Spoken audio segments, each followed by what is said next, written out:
Boston Molasses Disaster occurred on January 15, 1919, in the North End neighborhood of Boston, Massachusetts. A huge molasses tank, 50 feet tall, 90 feet in diameter, and containing 2.3 million gallons, collapsed. A wave of molasses ran through the streets, killing 21 people, injuring 150 others, and a number of animals. However, the story truly begins in 1915 with the construction of the mammoth tank. Problems had plagued the tank since it was finished. The tank vibrated and groaned with each new shipment of molasses it received. Flecks of steel had even started peeling off the inside walls. Molasses leaked from the tank in over a dozen spots, pooling on the ground around the foundation. The tank was re-caulked twice shortly after its construction. As leaks continued, workers were accused of exaggerating and overreacting, and the tank was painted brown to make the leaks less noticeable. There were even threats against the tank. The tank and surrounding property were federally protected areas, since most of the molasses stored there was distilled into alcohol to produce munitions for America and her allies for the war in Europe. It was a prime target for the anti-war Italian anarchists operating in the North End. What you have to understand is, we had a plan. It was genius. We were going to steal the molasses from the tank, all of it, and use it to make cookies. Then we would hold a huge bake sale and use the money to buy some nukes or something. Then we could really make mayhem. Oh wait, nukes didn't exist then, did they?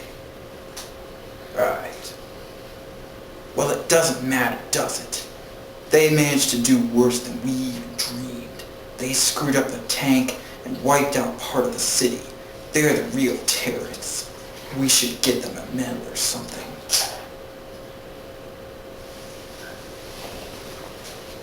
Yes, cookies. A more sinister terrorist the world has never known.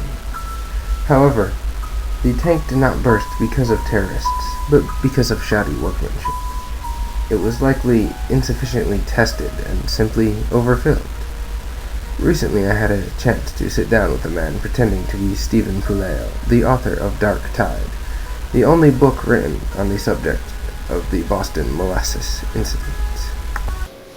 Several years would pass and a raging debate would ensue before people knew why the tank had burst. But almost instantly, they saw that the power of the molasses was more devastating than any crashing ocean wave. Its crushing weight unleashed a terrible force that pulverized the entire waterfront under half-mile swath of commercial street. Worse too, unlike an ocean wave, whose momentum is concentrated in one direction, the wall of molasses pushed in all directions after it escaped the confines of the tank, so that it was more like 4 separate walls of viscous liquid smashing across the wharf and into the street.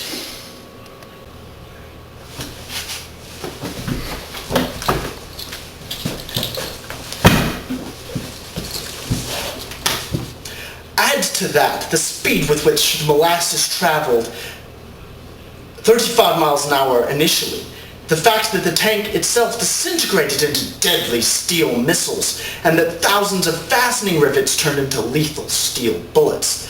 And the result was destruction in a congested area equal to that of even the worst natural disaster.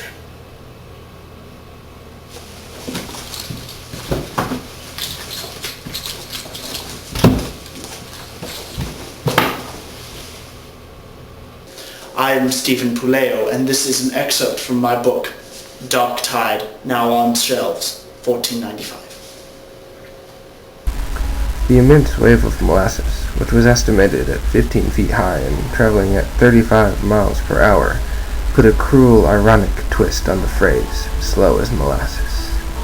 The wave had sufficient force to break girders of the adjacent elevated railway and lift the train off its tracks.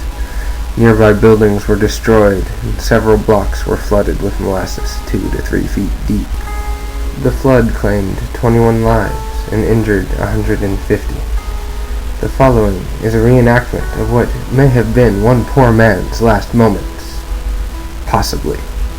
Man, I could really use some molasses. What the hell is that? ごめんなさい、ごめんなさい。野良犬に噛まれたと思って死んでください。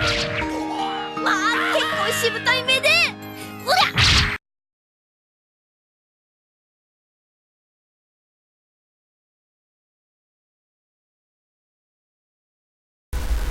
It took over 6 months to remove the molasses from the cobblestone streets, businesses, automobiles, and homes. The harbor ran brown into the summer.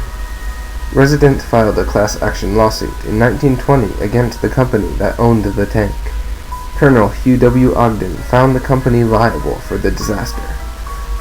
$600,000 in settlement was eventually paid out to the victims of this disaster in out-of-court settlements.